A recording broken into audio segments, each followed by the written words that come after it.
Bienvenidos a una nueva convocatoria del Foro por el Pensamiento y el Diálogo. Hoy tenemos la inmensa suerte de tener con nosotros a Juan José Tamayo Acosta. No lo voy a presentar porque es un viejo amigo del foro. Es una persona con un currículum impresionante y sí quiero recordaros, informaros de que acaba de escribir su último libro, Religión, Género y Violencia, sobre la violencia de género y sus connotaciones a veces relaciones con la religión, y si queréis algún ejemplar le podéis preguntar a los profesores que se encargan. Bien, eutanasia es una palabra maldita, quizá por incomprendida, tal vez por tergiversada. Tratar sobre ella conlleva un conflicto entre dos posturas casi siempre irreconciliables y sin puntos de contacto, a favor y en contra. Son muchos los ámbitos del pensamiento humano afectados por el debate sobre la eutanasia, desde la ética a la religión, pasando por la política, la medicina o incluso la economía. La eutanasia es objeto de debates de todo tipo, profundos muchos de ellos, superficiales otros, pero tal vez casi siempre demasiado abstractos e poco conectados con la realidad. Una realidad que lamentablemente está hecha de sufrimiento y dolor, de descenso por los abismos de la intimidad y la tortura hasta llegar al infierno, de lo insoportable sin esperanza, sin futuro y sin objeto. Vayamos a lo práctico, a lo horriblemente cotidiano, porque pocos entre los que aquí estamos presentes seremos ajenos en algún momento de nuestras vidas a la realidad de un familiar, de un amigo, de alguien que nos importa en suma, presa de alguna enfermedad en proceso terminal o de tipo degenerativo. Y la experiencia no solo es frustrante por la impotencia ante el avance del mal que mina la salud de nuestro ser querido, sino también indignante ante la tortura del dolor, de la incapacidad, de ver cómo aquella persona a la que conocíamos se estaba convirtiendo en una imagen retorcida, destruida por el sufrimiento de sí mismo. Y aquí empieza el problema real, la difícil disyuntiva. ¿Qué hacer? Nuestras decisiones se basan normalmente en nuestro pensamiento, en nuestros ideales. Pretendemos, o a veces ante los impedimentos solo deseamos, aplicar las soluciones al problema acordes a nuestra moral, a lo que consideramos justo, ético. Pero la realidad también nos condiciona, ya que muchas veces la moral y la ética que creíamos nuestras caen hechas añicos ante la realidad del sufrimiento y desesperanza de la que somos testigos, cuando no se nos impide tomar las medidas que consideramos necesarias para enfrentarnos al problema. ¿Y qué ocurre si los involuntarios protagonistas somos nosotros? Entonces probamos la terrible medicina de la realidad en nuestras propias carnes. Y puede que llegue el momento en el que no soportemos más el dolor, la desesperanza. Y puede que pidamos acabar con esta situación y que se nos niegue en nombre de unos principios y valores que tal vez no hace mucho hayan sido también los nuestros, pero que ya no nos importan, porque ya no podemos aguantar más tiempo, no podemos resistir ni un minuto más el sufrimiento, la falta de futuro, la indignidad. Y lo peor de todo es que en demasiadas ocasiones nuestro deterioro nos habrá incapacitado para actuar por nosotros mismos y nos hará depender de los demás para cualquier medida que queramos tomar al respecto en cualquiera de los sentidos. Difícil problema, la verdad, aunque quizás la solución no sea tan complicada como puede parecer. Y baste en buena medida con respetar la voluntad individual de cada uno de nosotros, mujeres y hombres, que puede que en un futuro tengamos que enfrentarnos cara a cara con esta realidad. Una probabilidad más cierta de día en día, dado que los avances de la medicina permiten alargar la vida en buena medida, aunque no haya esperanza de curación y ni siquiera de mejora para el mal que nos aflige. En todo caso, el respeto a la voluntad de cada individuo pasa previamente por un reconocimiento social y legal que permita, precisamente, acatar sin resquemor lo que en su momento decidiéramos hacer con nuestras vidas. O mejor dicho, con nuestras muertes. Se trata, por tanto, de una cuestión social, legal, política, que no puede hacerse sin un debate sereno y profundo de los pros y los contras de la eutanasia, y sin garantizar el respeto a la decisión que cada individuo pueda tomar, no solo con anterioridad a la situación que le aflige, sino también a lo largo de dicha situación. Porque estoy seguro que muchas personas cambiarían por completo de opinión si se vieran ante esta terrible disyuntiva, y también muchas otras, por otra parte, se reafirmarían en su elección vital. Y para hablarnos de este debate e iluminarnos sobre cómo muchas sociedades que no son la nuestra lo han abordado y solucionado, tenemos esta tarde con nosotros a Juan José Tamayo Acosta. En Juan José Tamayo Acosta se unen dos de las vertientes de la ética y el pensamiento más importantes en cuanto al debate que abordamos hoy: el ideario cristiano, con sus valores éticos tradicionales, y una vertiente del mismo más preocupado por lo social y por el individuo como ser único y acreedor de valores universales. A su impresionante currículum, que no vamos a detallar para no tomar demasiado tiempo, se suma la amistad que casi desde su creación ha mantenido con el Foro por el Pensamiento y el Diálogo, y que nos honra sobremanera. Y sin más dilaciones, cedo la palabra a nuestro invitado y amigo, el teólogo y filósofo Juan José Tamayo Acosta.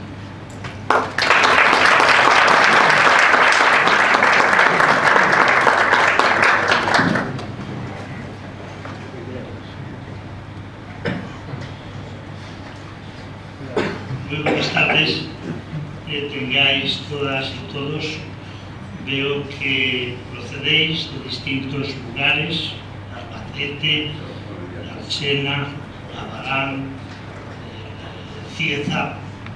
No sé cuáles son las procedencias de otras personas, pero en cualquier caso, pues una de las mayores satisfacciones cuando vengo aquí es ver tantas caras conocidas y amigas, y al mismo tiempo también algunas personas a quienes no conozco, pero a partir de su presencia los llevo como amigas, enriqueciendo pues mi mundo de relaciones humanas.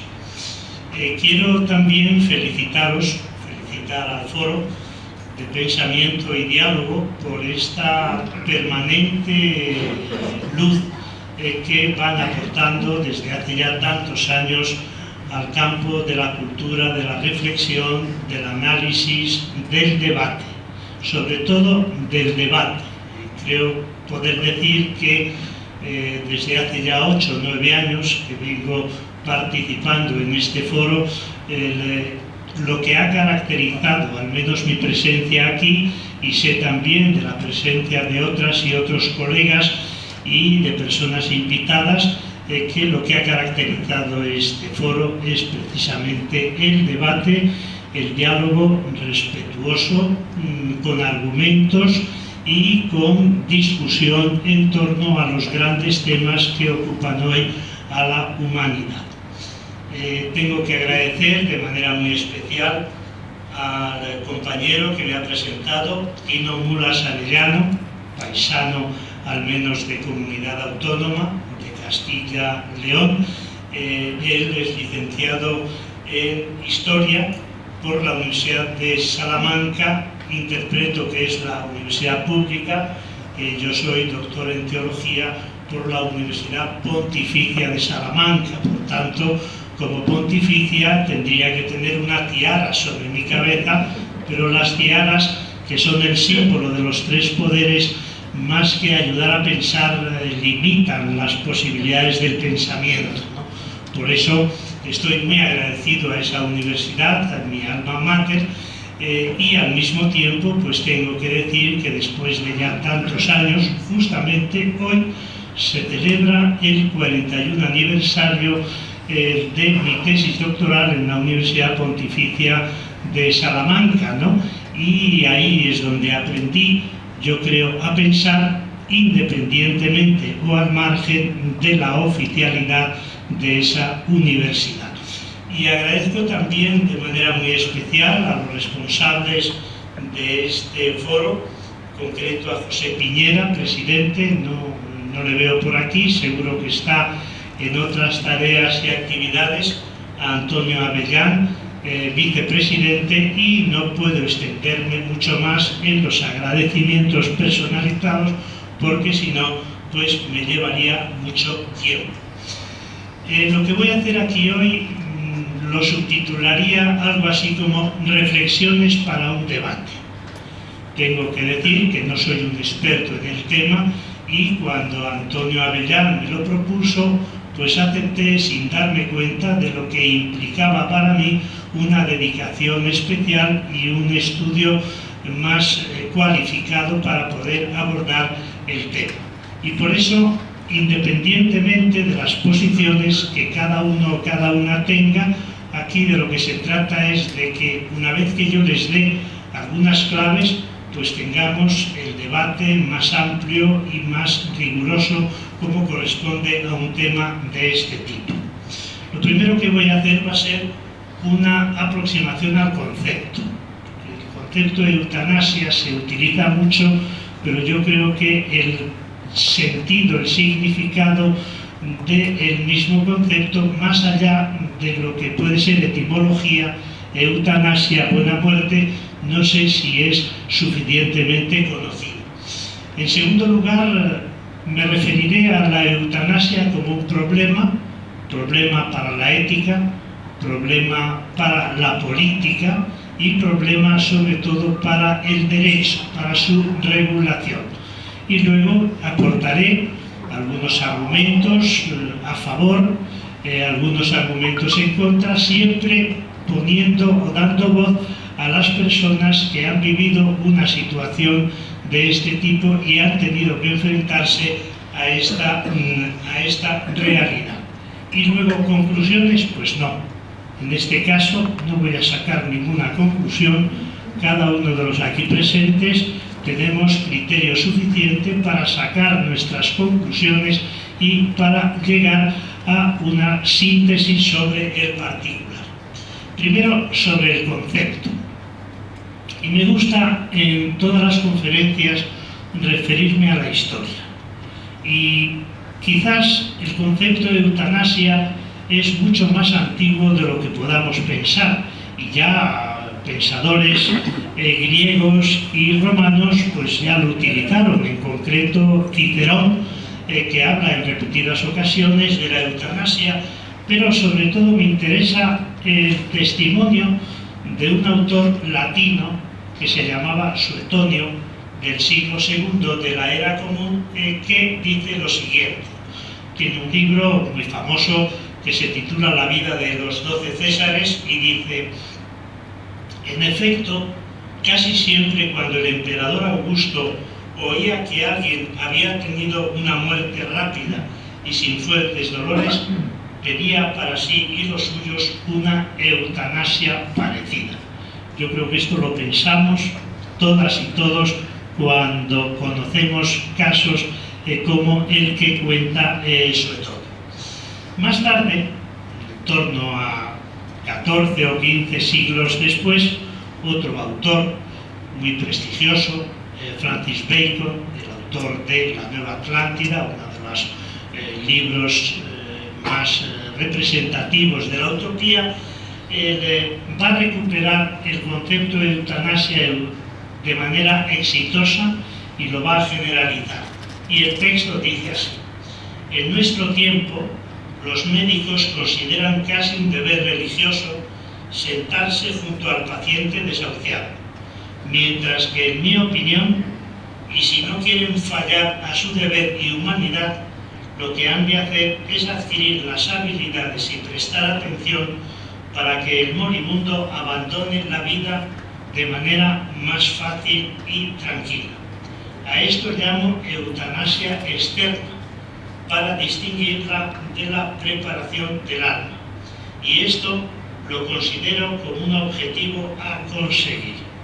Por tanto, verán cómo la problemática no es tan nueva como pueda parecernos, sino que viene de lejos el interés, la preocupación y el conocimiento de esta práctica en los momentos finales de la existencia de las personas. Entonces, a partir de aquí entraríamos en el significado de esta palabra, ¿no? Se suele hablar de eutanasia, suicidio médicamente apoyado o asistido. Son conceptos diferentes, pero que creo que se utilizan de manera similar y afín, y la problemática yo creo que es muy similar, ¿no? Se trata de provocar directamente la muerte de un enfermo para que no sufra. Luego, este concepto, como digo, ha sufrido una ampliación semántica y, por ejemplo, pues se le da también este sentido, se aplica esta palabra, yo creo que inadecuadamente, cuando se habla de emplear analgésicos para eliminar o aliviar el dolor. Es lo que se llama la terapia del dolor, ¿no? O renunciar a prolongar la vida con medios no proporcionados y para no producirse el encarnizamiento terapéutico. También, como digo, se utiliza la expresión o el término suicidio médicamente asistido, pero con algunas diferencias de matiz. Luego, por rizar el rizo, todo hay que decirlo, a la hora de definir o a la hora de distinguir, se habla de diferentes tipos de eutanasia. Pues la eutanasia activa o directa, la eutanasia pasiva o indirecta, la eutanasia voluntaria, que es la que pide personalmente el enfermo, la eutanasia no voluntaria, que es la que no pide el paciente, pero en cualquier caso, cuando se trata de la eutanasia, yo creo que tienen que confluir una serie de elementos que la van a caracterizar.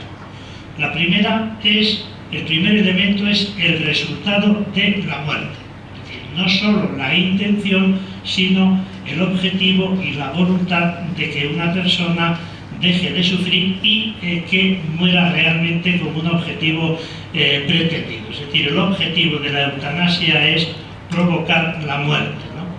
El segundo es el sujeto al que se provoca la muerte, que desde el punto de vista sanitario, según los estudios que yo he podido leer, se trata de una persona desahuciada o incurable, con unos sufrimientos insoportables, ¿no? En un sentido amplio, pues incluiría una persona cansada de la vida, una persona enferma vegetativamente, y en este caso, pues la persona vegetativa no puede dar su consentimiento, y el modo de provocar la muerte, que sería directamente, ¿no? Con productos letales, y el objetivo final pues es terminar con los sufrimientos del paciente. Esto por lo que se refiere a la definición o al concepto, siempre, como digo, ampliable a otras ideas o a otros significados. En segundo lugar, creo que la eutanasia es un tema incómodo. Es un tema incómodo incluso para tratarlo públicamente, ¿no? Es decir, no es un tema del que se habla muy a gusto, del que se habla distendidamente, sino que es un tema que genera incomodidad a la ética, ¿no? ¿Por qué? Pues porque acaso la ética tiene una concepción sacral e idealizada de la vida.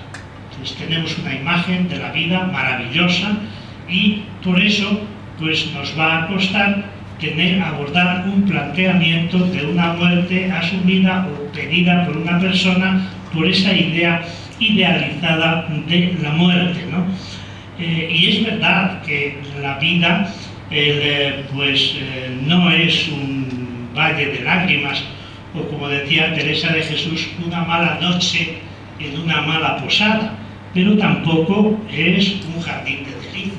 Es decir, la vida no puede ser pues como Alicia en el Paraíso de las Maravillas, ni lo es realmente. Por eso resulta bastante incómodo. A su vez, pues porque se tiene una imagen trágica de la muerte, ¿no? Decía Bloch que la muerte, el maestro de la filosofía de la esperanza, decía Bloch que la muerte es la más grave anti-utopía con la que chocan todos los proyectos y todas las propuestas de otro mundo posible, de otro mundo mejor. Y la tercera razón por la que yo creo que el tema es incómodo para la ética, para todas las éticas, es por el terror a la nada. Todavía, cuando te mueves en cosmovisiones creyentes, pues sí, piensas que la muerte no es el final, sino un tránsito, como se suele decir en los funerales y en los entierros, ¿no? Y en ese sentido, pues realmente cuando no se tienen unas creencias religiosas que pueden aliviar esta actitud negativa ante la muerte, pues se tiene ese terror ante la nada. Y claro, yo creo que este es un planteamiento equivocado, ¿no? ¿Por qué? Porque la buena muerte, y este es el significado que tiene la palabra eutanasia, constituye la consecuencia lógica de la propuesta ética del bien vivir o de la vida buena. Es decir, morir dignamente implica hacerlo conforme a una vida digna o a la dignidad de la persona. Pero es incómoda también la temática, es incómodo el tema para una determinada ética cristiana. Digo determinada ética cristiana porque no necesariamente el planteamiento que hacen las jerarquías cristianas del tema es un planteamiento compartido por todos los creyentes de la comunidad cristiana, en absoluto, ¿no? Y por eso digo que es incómodo para una determinada ética cristiana. ¿Por qué? Pues porque esa ética absolutiza el valor de la vida por encima de cualquier otro valor y la defiende en situaciones de sufrimiento que están minando la vida en plenitud de la persona, ¿no? Hasta sumirlo en un estado de humillación, de indignidad y de convertirlo en tortura. Y diríamos que quienes así piensan afirmarían la vida por encima de la felicidad de las personas. Y la vida a costa incluso de la felicidad de las personas, ¿no?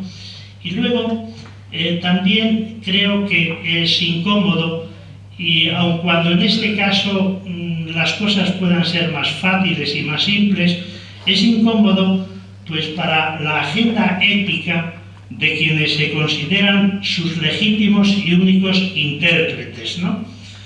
Condenan la eutanasia sin matices, con expresiones gruesas, sin esfuerzo intelectual, sin hacer el análisis de la realidad y con un único argumento, y es la apelación a la idea de que Dios es el dueño de la vida y te la da y te la quita cuando Él quiere. Esta imagen de Dios es lo más parecido a los señores feudales de la Edad Media, ¿no? Que tenían a los siervos de la gleba. Y claro, no puede uno ocultar que esta imagen de Dios que da la vida y la quita cuando quiere y por tanto somete al sufrimiento y a todo tipo de dolores a los que más quiere, se dice. ¿Por qué Dios hace sufrir a esta pobre persona siendo tan buena? Dice, porque la quiere es a la que más quiere, ¿no? Entonces es este señor feudal que se permite reconocer y defender que aquella persona a la que más quiere es a la que más hace sufrir. Y en ese sentido, pues yo creo que se llega a falsear el significado de la palabra eutanasia. Y estos que son, diríamos, los moralistas, que yo llamo de vía estrecha, pues ¿con qué identifican la eutanasia? ¿Cómo califican a los que defienden la eutanasia? Pues asociándolos con el desprecio a la vida, con la autodestrucción, con la desesperación, con la cobardía, con la dejación de responsabilidades sociales, con la frustración personal, incluso identificando la eutanasia con el suicidio. Y no solamente eso, sino que estos moralistas de vía estrecha, no contentos con descalificar la eutanasia y quienes la ponen en práctica o quienes colaboran para la misma, pues ya amenazan con penas eternas a quienes la demandan y acusan a quienes colaboran de asesinos. No sé si recuerdan el caso de Ramón Sampedro, hace ya unos años, sobre el que Amenábar hizo una película excelente, Mar Adentro, seguramente bastantes de los aquí presentes la vieron, tuvo un Oscar a la mejor película de lengua extranjera, ¿no? Pues recordarán que la mujer que acompañó a Ramón Sampedro durante los últimos años, en una relación de enamoramiento y de amor profundo, pues la que colaboró para llevar a cabo el acto de eutanasia a Ramón Sampedro, Ramona, pues fue acusada por una de las cuñadas de asesina, ¿no? Cuando en realidad lo que estaba motivando a esa mujer la eutanasia de la persona a la que más quería era precisamente la afirmación de la vida. Pero es que, además, el problema de la eutanasia yo creo que es un problema político de primer orden. Y esto también lo quiero subrayar, es decir, no me voy a quedar solo en el campo de la ética, sino que voy a entrar también en el terreno político y en el terreno jurídico, ¿no? ¿Por qué? Porque es un tema muy incómodo para el poder. En España lo estamos viviendo desde la época de la transición democrática. Es un tema del que se debate, sobre el que se escribe. Hoy me parece que en la página web del diario El País hay un artículo magnífico sobre este tema, pero curiosamente los representantes de los que ejercen el poder, los que tienen en sus manos la posibilidad de hacer las leyes, los que gobiernan, siempre tienen ahí una especie de freno ante este tema, porque es un tema tabú y hay que reconocer que es así, es un tema tabú. ¿Por qué? Pues porque muchas veces el poder ejecutivo, el poder legislativo, el poder judicial está de alguna manera condicionado y está amordazado por concepciones que son velada o declaradamente confesionales, ¿no? Y de alguna manera, aunque se trate de estados no confesionales, de gobernantes y legisladores que se rigen por una ética cívica, por una ética laica, sin embargo hay como una especie de presión o como una especie de condicionamiento a la hora de legislar. Y esto se aprecia de manera muy especial en España, ¿no? Y bien sabemos cómo el tema de la eutanasia pues, es objeto de diferentes legislaciones en distintos países, ¿no? Hay, me parece, 4 o 5 donde la eutanasia ya está legislada, está despenalizada y está reconocida. Bélgica, en Europa 4, Bélgica, Holanda, Suiza y Luxemburgo, y en América Latina Colombia, ¿no? Y en los Estados Unidos hay bastantes estados, ¿no? ¿Cuál es el caso de la legislación española? Lo que anteriormente les indicaba. Hay una especie de temor reverencial, hay una especie de miedo a que determinada moral religiosa, y en concreto la moral cristiana de las jerarquías que gobiernan la Iglesia Católica, pues pongan el veto o excomulguen.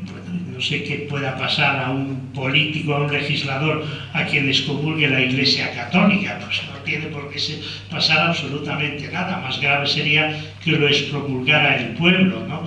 Y muchas veces el pueblo excomulga a los políticos y los políticos se cruzan de brazos y les trae sin cuidado. Pero pareciere que el tema de la excomunión o del veto de las jerarcas religiosos tiene mucha influencia. Es decir, que los políticos en general, los legisladores, los jueces, miran siempre con el rabillo del ojo lo que pueda estar pensando la jerarquía católica. No para que les bendigan en todo lo que hacen, pero al menos sí para que no los denuestren o no los descalifiquen, ¿no? Por ejemplo, pues el Código Penal tipifica como delitos la eutanasia y el suicidio asistido, ¿no? La Ley de Autonomía del Paciente de 2002 regula precisamente la autonomía del paciente y reconoce derechos y obligaciones en materia de información y documentación clínica, pero en ningún caso contempla la posibilidad de la eutanasia o del suicidio asistido. Es verdad, no sé si aquí en Murcia también habrá o no, pero es verdad que en España hay legislaciones de muerte digna en bastantes comunidades autónomas. He tomado nota y en Cataluña, en Euskadi, en Andalucía, en Asturias, en Aragón, en Navarra, en Canarias, en Madrid, pero claro, no son leyes de eutanasia, sino que son legislaciones que regulan lo que se llama la muerte digna. ¿Y cuál es el contenido de estas leyes? Pues garantizar cuidados para paliar el dolor, respetar las decisiones del paciente sobre sus tratamientos, elaborar o reconocer el testamento vital. Hay una ley que fue la pionera de todas ellas, del año 2010, que la elaboraron las Cortes andaluzas, el Parlamento andaluz. No sé si recuerdan el caso. Una mujer, se llamaba Inmaculada Echeverría, granadina, pasó su vida en cama y pidió que le desconectaran el ventilador mecánico al que estuvo enganchada 9 años. Seguramente lo recuerdan, ¿no? Y después de mucha insistencia, pues es cuando se aprobó esta legislación, ¿no? He visto en las estadísticas un dato que me ha resultado pues muy preocupante, ¿no? Por lo inhumano que es. Son 50.000 pacientes mueren en España sin cuidados paliativos de calidad y son objeto de lo que se llama el ensañamiento terapéutico. 50.000 personas, ¿no? Yo, en mi entorno familiar, tuve una experiencia de ensañamiento terapéutico, si bien es verdad que fue hace ya bastantes años. Hace unos meses, el Unidos Podemos presentó un proyecto de ley en el Congreso de los Diputados a favor de la despenalización de la eutanasia y del suicidio médicamente asistidos, que, como digo, hoy están condenados. ¿Qué pasó con ese proyecto? Pues que el Partido Socialista Obrero Español y Ciudadanos se abstuvieron, el Partido Popular votó en contra, los otros partidos no recuerdo qué posición tomaron y, en definitiva, no pudo prosperar. Claro, ¿qué juicio tendríamos que hacer de esta negativa o de este rechazo? Pues yo no voy a entrar en el terreno político, que eso pues es fruto de las negociaciones, de los diálogos, pues ahora están dándose besos en la boca, pero en ese momento pues se ve que había una fuerte rivalidad. Y algunos de los parlamentarios que defendieron esta ley pues calificaron la postura de quienes se opusieron o se abstuvieron de freno a un nuevo derecho civil y de insensibilidad hacia las personas que estaban sufriendo, ¿no? Poco después, en el Pleno se presentó un nuevo proyecto de muerte digna, en este caso no de eutanasia, y lo presentó el Partido de Ciudadanos. Y este proyecto pues sí fue reconocido, no sé si está aprobado, me parece que no, porque no sé, creo que no se ha discutido, pero fue apoyado con un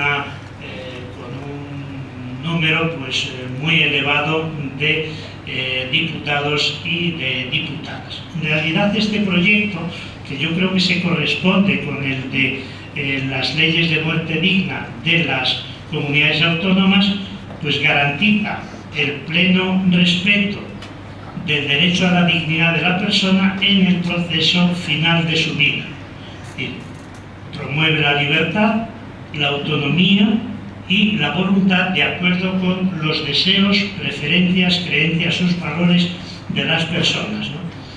Y asegurar que el rechazo de un tratamiento por voluntad de la persona o interrupción del mismo no suponga menoscabo de una atención sanitaria íntegra. Sobre todo lo que pretende es diferenciar lo que es un razonable esfuerzo terapéutico para alargar la vida de los pacientes en condiciones dignas de lo que es un encarnizamiento terapéutico. En fin, esta es la situación legal ahora mismo en España, es decir, que lo que he dicho confirma mi afirmación de que la eutanasia es hoy un problema político, un problema jurídico y un problema legislativo. ¿A qué puede deberse? Yo creo que la explicación o la hipótesis que he sugerido puede ser la correcta. En tercer lugar, habría que referirse a las posiciones que yo creo que están como muy definidas, sobre todo las posiciones contrarias, qué razones se aportan desde las posiciones contrarias para oponerse a la eutanasia, para ir en contra de su despenalización o su legalización.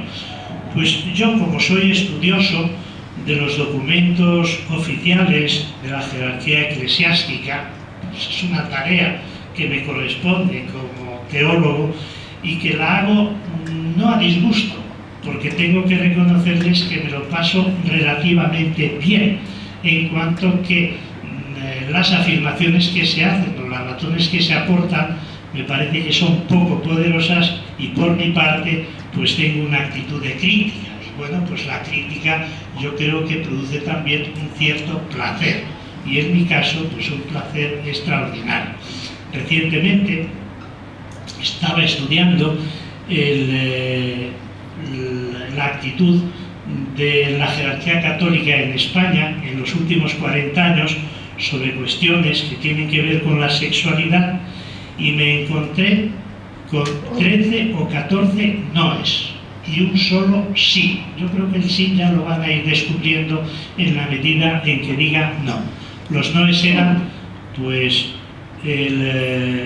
al matrimonio homosexual, a las parejas homosexuales, a las relaciones homosexuales, no al divorcio, no al aborto, no a las relaciones prematrimoniales, no a la píldora del día después, no al sacerdocio de las mujeres, no al matrimonio de los sacerdotes, no a los derechos sexuales y reproductivos de las mujeres, no a la masturbación, no a los métodos anticonceptivos, y ya no me acuerdo así, no a la ordenación, no al acceso a la Eucaristía a las personas divorciadas, vueltas a casar, y así sucesivamente. Y me encontré con un sí, un solo sí, y dije, pues está muy bien, vamos a ver cuál es, y es sí a la castidad. Realmente comprendan ustedes cómo la Iglesia Católica y otras iglesias también, pero yo creo que con menos situación de crisis, pues se encuentran en un estado que gradualmente va a convertirse en un desierto, ¿no?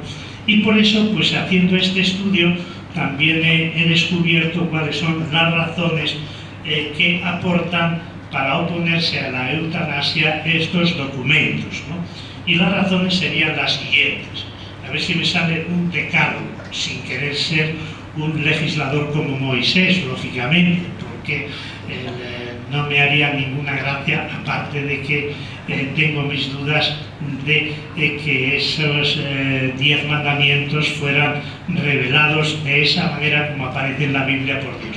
Primero dice, nunca es lícito matar a un paciente, ni siquiera para no verlo sufrir o no hacerlo sufrir, aunque él lo pida expresamente. Esta es una afirmación que está presente en todos los documentos oficiales del magisterio eclesiástico. Segundo, no es lícita la acción que por su naturaleza provoca la muerte del paciente. Tercero, no es lícito omitir una prestación a un paciente sin la cual va irremisiblemente a la muerte. Cuarto, no se ha de omitir el tratamiento a enfermos en coma si existe alguna posibilidad de recuperación. Quinto, no se puede obligar a someter al paciente terminal a nuevas operaciones quirúrgicas. Sexto, es lícito suministrar narcóticos para aliviar el dolor, siempre que el fin sea calmar el dolor y no provocar un acontecimiento sustancial de la vida. un acortamiento sustancial de la vida. El séptimo y el octavo son repetición prácticamente de algunos puntos anteriores. El noveno es: el Estado no puede atribuirse el derecho a legalizar la eutanasia.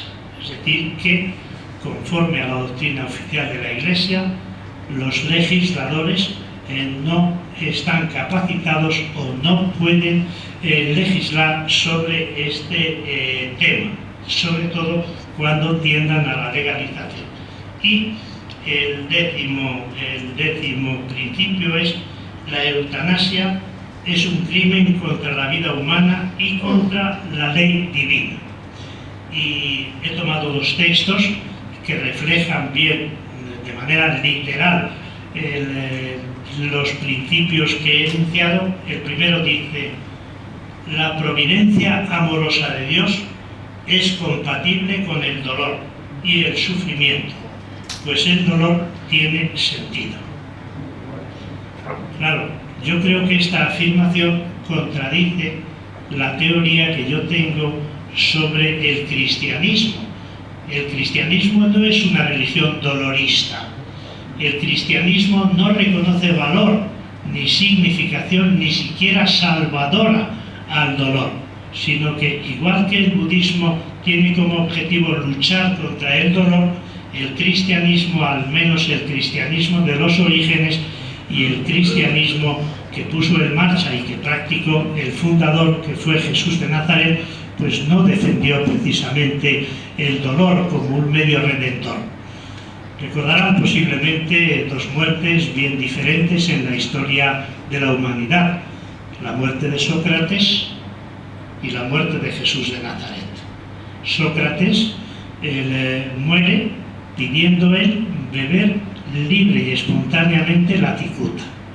Él había sido condenado por un tribunal griego por pervertir a la juventud y por facilitarle que pensara por sí mismo, y la condena es eso, una condena a muerte. Y el grupo de su alrededor, el círculo de los discípulos de Sócrates, dicen: no se puede permitir que se condene al hombre más honesto y al ciudadano más auténtico y más cabal de la República griega. Y entonces él dice: ¿cómo? ¿Cómo que no se puede consentir? No tenéis que buscar ningún salvoconducto para que yo me libere de la condena. Traedme la cicuta, que yo mismo voy a beber de la misma y me voy a despedir fraternalmente de todos vosotros, ¿no? ¿Y eso por qué? Pues porque él consideraba que el cuerpo era la cárcel del alma, ¿no? Y en la medida en que el alma se libraba del cuerpo, pues encontraba su liberación plena y total para encontrarse en plenitud de facultades para pensar sin ningún tipo de dependencia de la realidad corporal. La muerte de Jesús de Nazaret es completamente diferente, ¿no? Primero, Jesús no busca la muerte, sino que la muerte de Jesús responde al enfrentamiento y el conflicto que mantuvo a lo largo de 2 o 3 años con los poderes de su tiempo: poderes políticos, poderes religiosos, poderes económicos, poderes patriarcales, etcétera, etcétera, ¿no? Y cuando él es condenado a muerte y cuando va camino de la cruz, incluso cuando es crucificado, pues no asume esa muerte tan satisfactoria y tan gratamente como liberación como la hubiera podido vivir Sócrates, sino todo lo contrario. Vive situaciones de desesperación, de angustia, de verdadera amargura, y se niega a aceptar que sea justo que se le mate de esa manera. Por tanto, yo creo que no es verdad que la providencia amorosa de Dios es compatible con el dolor y con el sufrimiento, y que el dolor tiene un sentido, en absoluto. Si algo caracteriza el proyecto originario del cristianismo es luchar contra el dolor. Los evangelios están llenos de curaciones por parte de Jesús de personas que estaban viviendo situaciones de enfermedad incurable. Y la segunda frase que refleja muy bien esta idea es la siguiente: Jesús sufrió el dolor total en la cruz, convirtiendo ese dolor y esa muerte por la resurrección en buena noticia de salvación. Yo creo que no.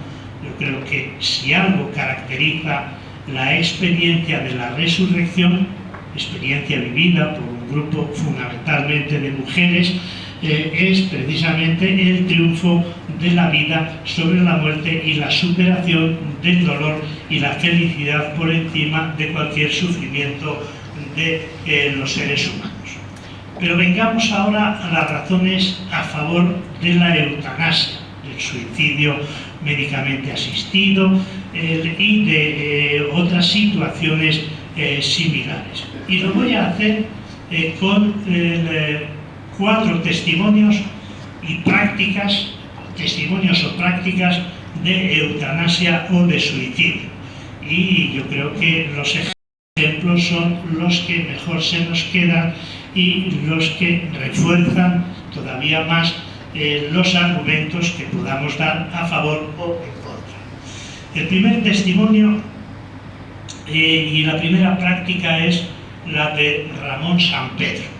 Seguramente es un nombre que, aunque pueda estar olvidado, en cuanto yo lo he verbalizado, pues lo habéis traído a la memoria, ¿no?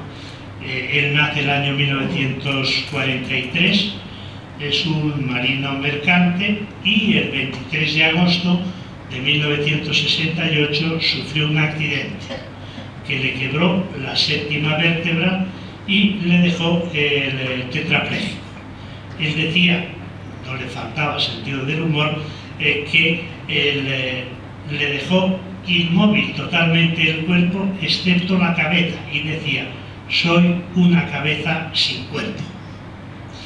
Claro, una cabeza sin cuerpo quiere decir que él era no solamente un hombre que vivió esa situación tetrapléjica sin más, sino que era un gran pensador, era un hombre muy cultivado que leía pues a los filósofos de ayer y de su tiempo, a Platón, a Agustín de Hipona, a Kant, a Nietzsche, incluso creo que en uno de los testimonios cita a Nietzsche.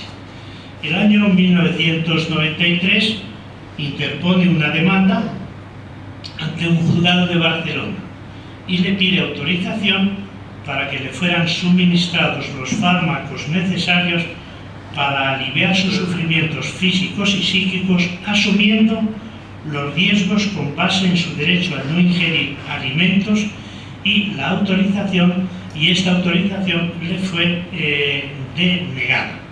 Él presenta luego un recurso frente a la Audiencia Provincial de Barcelona, también le es denegado, luego recurre ante el Tribunal Constitucional y finalmente pues recurre al Tribunal de Estrasburgo. Y en todos los casos sus demandas y sus recursos fueron desestimados. Y finalmente recurre a la Audiencia de Barcelona, que establece que Ramón Sampedro, a pesar de los 28 años que llevaba postrado en la cama, no tenía derecho a solicitar tal ayuda. Fijaos que además el auto del tribunal reconoce que la privación, comillas, la privación de la propia vida con la aceptación de la propia muerte es un acto que la ley no prohíbe, pero recuerda lo que he venido diciendo en toda la exposición, que el auxilio al suicidio es un delito que está tipificado en el antiguo Código Penal, como aunque de forma atenuada en el nuevo, en el que los límites de la pena oscilan en la ejecución y cooperación necesaria al suicidio.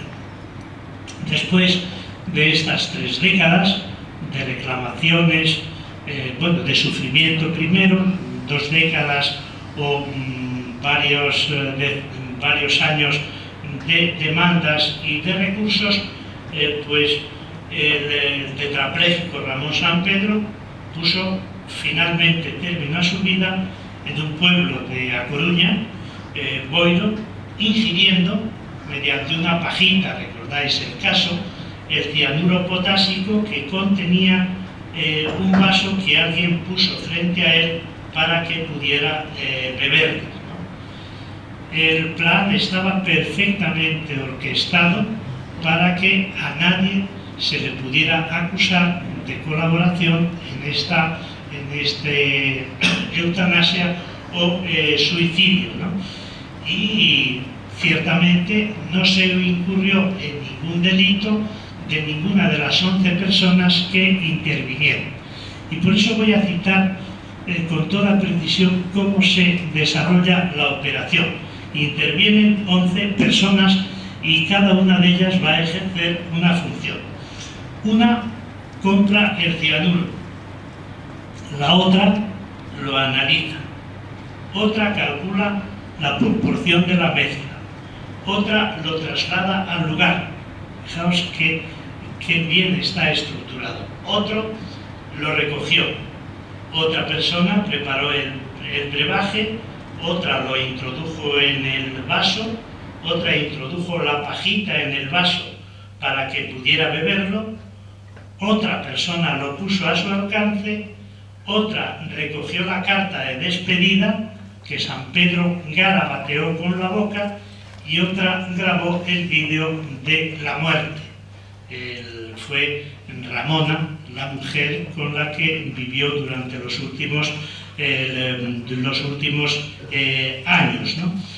Pocos días antes de su muerte, San Pedro redactó un documento en 15 cuartillas que dirigió a 3 tipos de personalidades: a jueces, autoridades políticas y autoridades religiosas.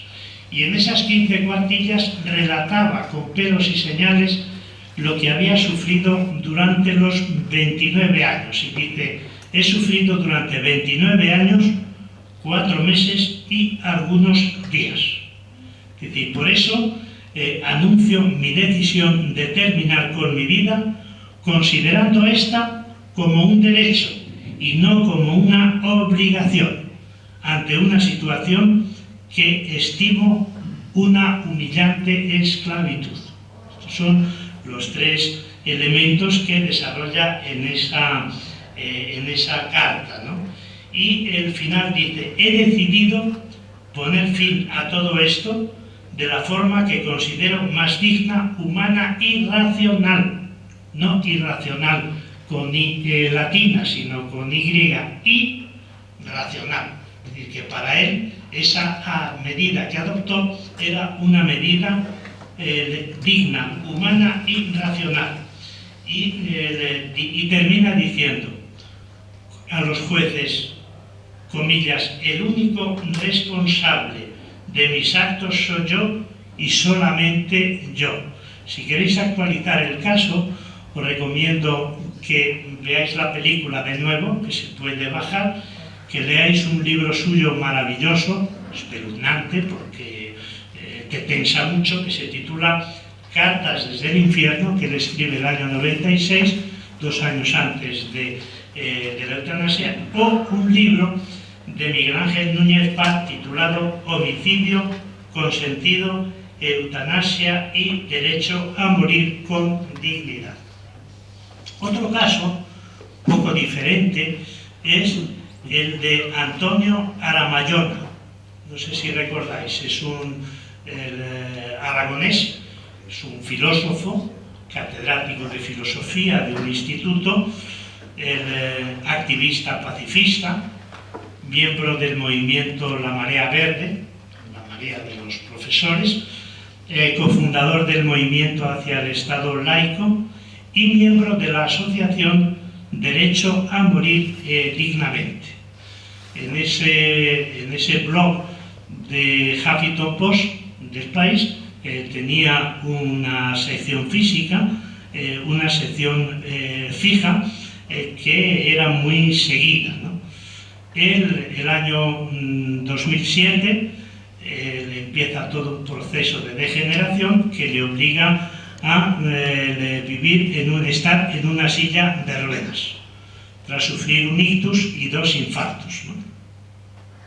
Se suicidó el 5 de julio de 2016, creo recordar, con plena lucidez, pidiendo expresamente que no se le considerara ni un mártir ni un héroe, pero tampoco un loco o un irracional, y lo justificaba de esta guisa, abro comillas: cuando estés leyendo estas líneas ya habré muerto. He decidido finalizar mi vida, ejercer mi derecho inalienable a disponer libre y responsablemente de mi propia vida. Te preguntarás por qué, a qué viene esta decisión tan inusitada. De hecho, no soy un enfermo terminal, no me han detectado una enfermedad grave e incurable, tampoco estoy deprimido, simplemente ha llegado mi momento de morir. Es el momento justo de morir, ni demasiado pronto ni demasiado tarde. Es el momento justo de quedar abrazado a mi muerte libre, a esa muerte, como dice Nietzsche, que viene a mí porque yo quiero. Decido morir porque tengo la potestad y el derecho de morir como y cuando yo quiero. Este es un caso claro de suicidio, no interviene la eutanasia. El tercer caso es más reciente, bueno, no se llevó a cabo por una serie de circunstancias, pero él tomó la decisión el año 2014 y es el caso del gran novelista español, el gran revolucionario de la narrativa española, que fue Premio Príncipe de Asturias el año 2014, Juan Goytisolo, que ha fallecido muy recientemente, ¿no? Y el año 2014, cuando tenía 83 años, yo tenía muy buena relación con él, cuando le concedieron el premio Princesa de Asturias, el año 2014 le llamé para felicitarle y yo creo que, bueno, yo creo no, estoy seguro de que él no me identificó, de forma que 4 o 5 días después, como sabéis, él vivía en Marrakech, en México, en Marruecos, y me escribió una carta diciendo: querido don Juan José Tamayo, el otro día no le identifiqué porque soy duro de oído, pero ahora ya confirmo quién es usted, le felicito tanto, las cosas que se suelen decir. Bueno, pues él, el 2014, escribió un texto en el que explicaba las razones por las que él defendía la eutanasia en su caso personal. Cito literalmente: mi decisión de recurrir a la eutanasia, a fin de no prolongar inútilmente mis días, obedece a razones éticas de índole personal. Desaparecida la libido y con ella la escritura, compruebo que he dicho lo que tenía que decir. Tampoco mi cuerpo da para más. Cada día constato su deterioro y antes que ese declive afecte a mi capacidad cognitiva, prefiero anticiparme a mi rutina y despedirme de la vida con dignidad. La otra razón de la eutanasia es la de asegurar el porvenir de los 3 muchachos. Él tenía acogidos a 2 chicos y a una chica, Yunes y Yali, de 23 años y Rita, de 18, y había asumido el compromiso de educarlos, ¿no? Dice: me parece indecente malgastar los recursos limitados de que dispongo y que disminuyen a diario en tratamientos médicos costosos en vez de destinar este dinero a completarse sus estudios. Por todo ello, escojo libremente la opción más justa conforme a mi conciencia y respeto a la vida de los demás. No se llegó a realizar la eutanasia porque, como sabéis, falleció hace, no sé si mes y medio o 2 en Marruecos. Y finalmente, un testimonio de especial significación para mí, porque se trata de un colega de un amigo entrañable, de un teólogo alemán, bueno, a decir verdad, suizo, que se llama Hans Kim, y que creo que es un nombre conocido para buena parte de vosotras y de vosotros, si no para todos y todas. Él hace un año, el año pasado, escribió un libro que se titula Una muerte feliz. Ya antes había escrito en el tercer volumen de sus memorias una defensa de la eutanasia en su caso personal. Y antes, el año 2004-2005, había publicado un libro con un literato muy famoso, amigo suyo, Hans Jens, titulado Morir con dignidad. Pero ya él ya renunció, una vez que publicó el tercer volumen de sus memorias, renunció a escribir, pero sin embargo, para justificar su defensa de la eutanasia, escribió el libro Una muerte feliz. Y fundamentalmente, él da tres tipos de razones para justificar la eutanasia. Primero, dice, quiero una muerte consciente, feliz y con dignidad, como ha sido consciente, feliz y con dignidad mi vida. Dice, me gustaría morir consciente y despedirme digna y humanamente de mis seres queridos. Morir feliz significa una muerte sin nostalgia ni dolor por la despedida, sino una muerte con una completa conformidad, una profunda satisfacción y una paz interior. ¿Quién no va a suscribir estas tres cosas, no? Morir con una completa conformidad, una profunda satisfacción y una paz interior. Y luego sigue comentando, yo quiero vivir siendo plenamente un ser humano y no estar reducido a una vida vegetativa o de vuelta a la infancia. Y apela al principio de responsabilidad y dice, todos tenemos una responsabilidad sobre nuestra vida. ¿Por qué vamos a renunciar a esa responsabilidad en la etapa final? Pues, por tanto, la primera razón es una muerte digna, una muerte consciente y una muerte feliz en conformidad con lo que ha sido su vida. Él, el día 19 de marzo cumplió 89 años, tiene un Parkinson bastante avanzado. Las últimas informaciones de las últimas semanas las desconozco, ¿no? En la segunda razón se mezclan motivos éticos y motivos religiosos. Y dice, entre los motivos religiosos, cada individuo es responsable ante Dios y ante los seres humanos y tiene también el derecho a determinar por sí mismo sobre su vida y su tránsito hacia la muerte. Esta autodeterminación me parece bien fundada desde un punto de vista teológico y es necesario un punto de vista ético. Y luego continúa, la vida terrenal no lo es todo. No creo que vaya a morir en una nada. Tengo la convicción de que voy a morir en una realidad última, hacia la realidad más profunda y que desde allí encontraré una vida nueva. Dice, se puede morir, fíjense esta afirmación, y es desde la propia fe, y no se puede decir que porque defiende la eutanasia para él sea una persona que ha dejado de creer. Dice literalmente, se puede morir voluntariamente a partir de una confianza en Dios. En realidad, ¿cuál es la misión de las personas cristianas y de las iglesias? Luchar contra la pobreza, contra el hambre, contra el sufrimiento, las injusticias sociales, la enfermedad y la muerte. Y yo creo que esta es una clave fundamental.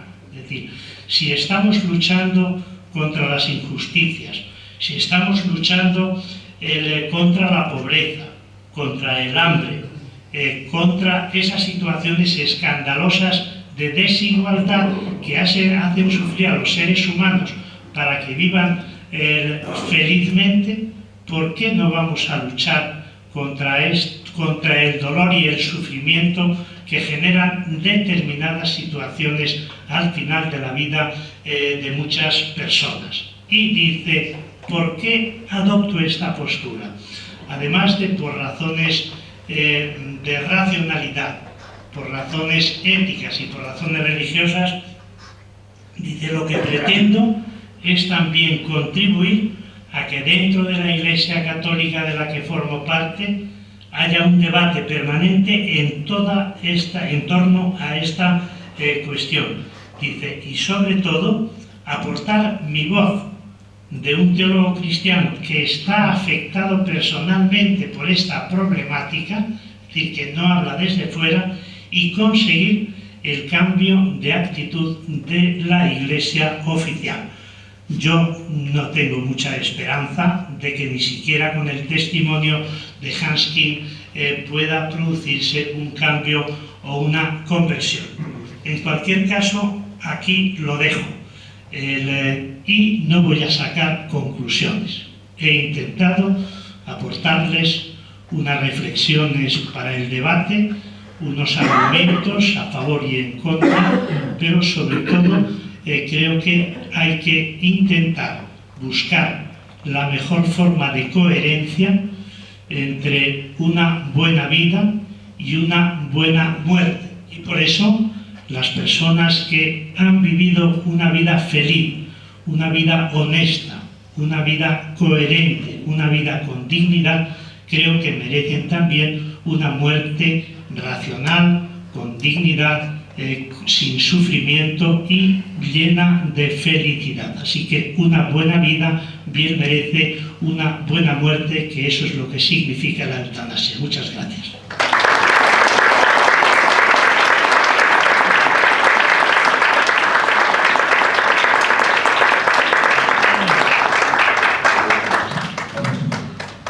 Pues si alguno de los asistentes o una de los asistentes quiere hacer alguna pregunta. ¿El micrófono inalámbrico lo tenéis por ahí?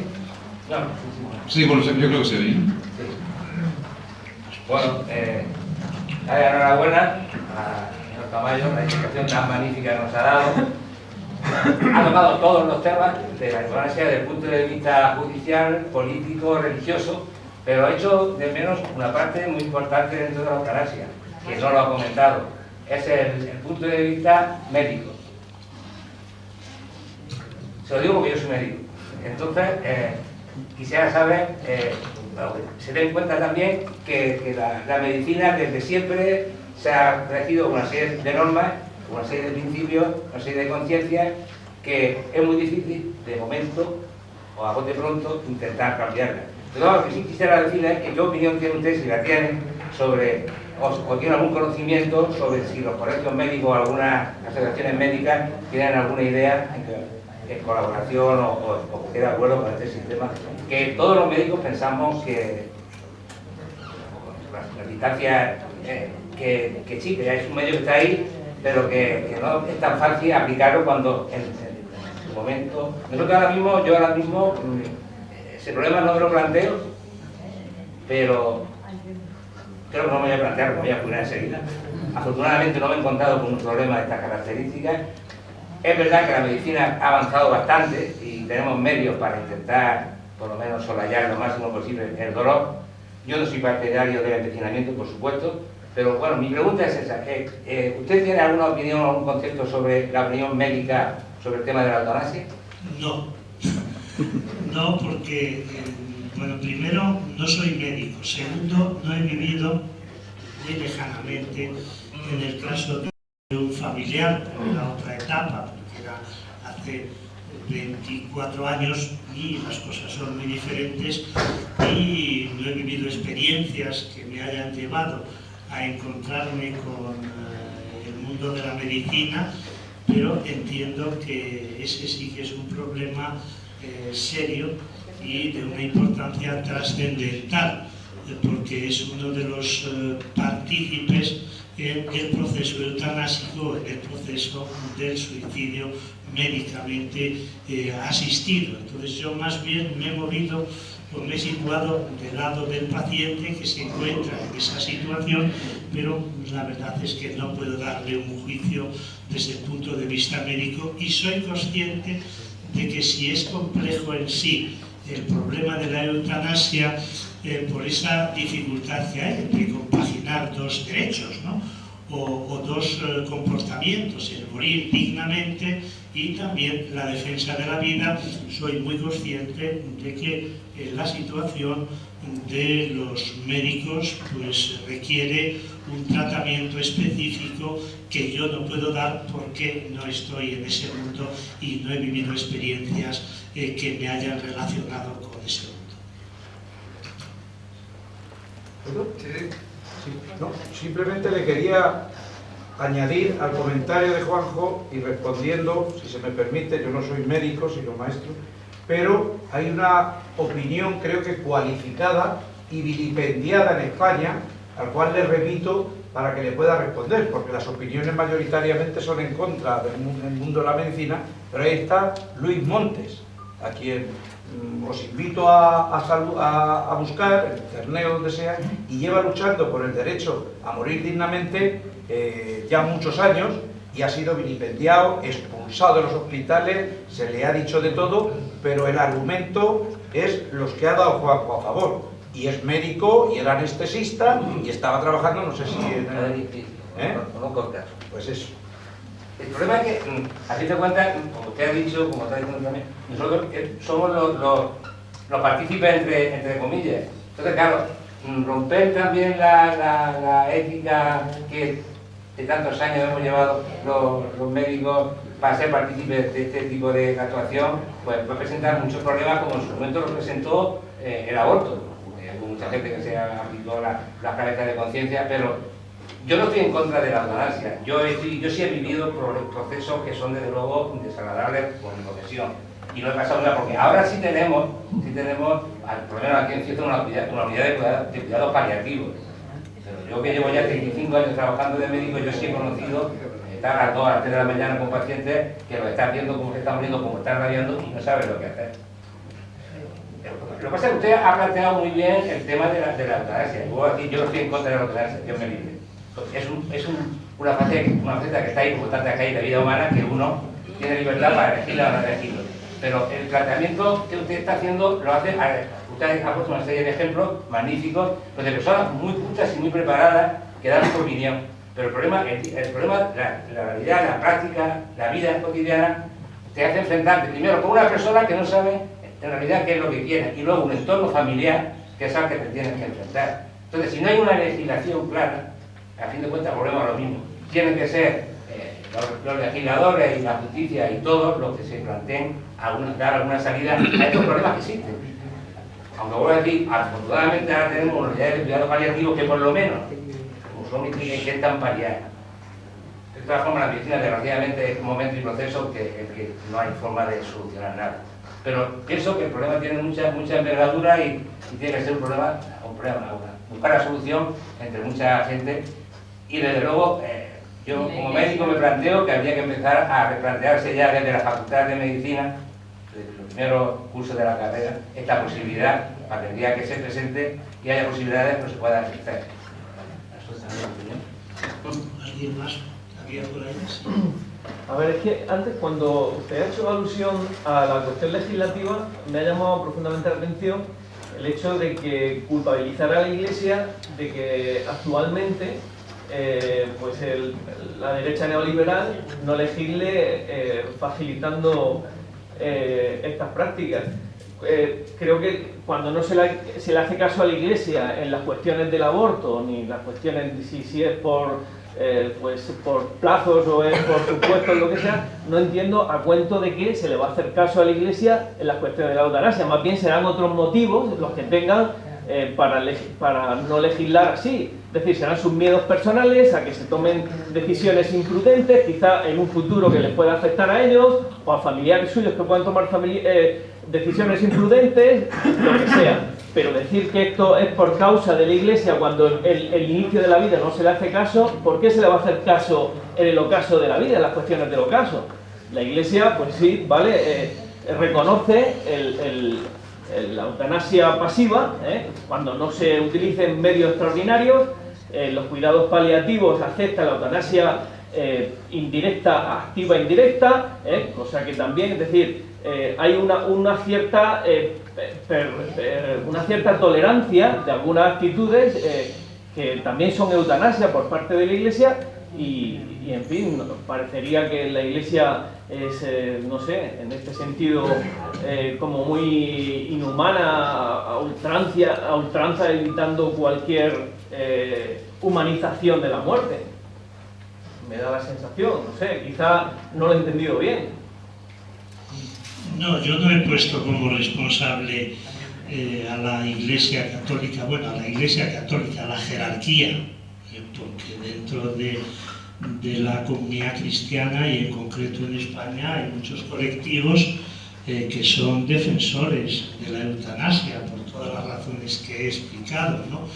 Pero y no he dicho que la jerarquía católica sea la responsable de que no se regule este tema, que sea la única responsable, pero una cierta responsabilidad sí tiene, no por sí misma, sino por el miedo reverencial que impone este tema, que pudiere, si se hace una regulación o una despenalización, que pudiere suponer, porque en el fondo yo creo que mucha gente en el mundo, incluso de los legisladores y legisladoras, sean creyentes o no, en el mundo del poder ejecutivo judicial, pues sigue con esa idea, ¿no? Y con esa influencia en una especie de imaginario colectivo. A mí me parece que sí, que hay una cierta influencia por todo el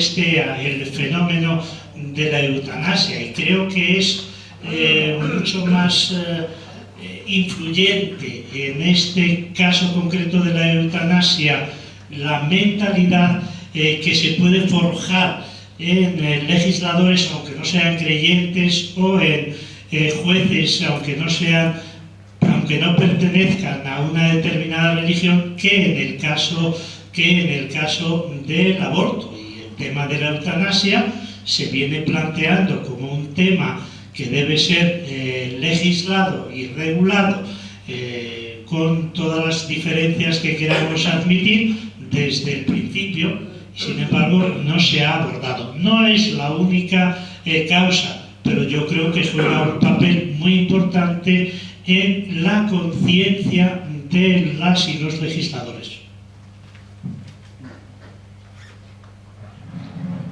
¿Alguna pregunta más? Bien, pues si no hay ninguna pregunta más, damos por terminado el acto. Agradecemos a Monse Tamayo que haya estado aquí con nosotros y muchísimas gracias también a vosotros por participar.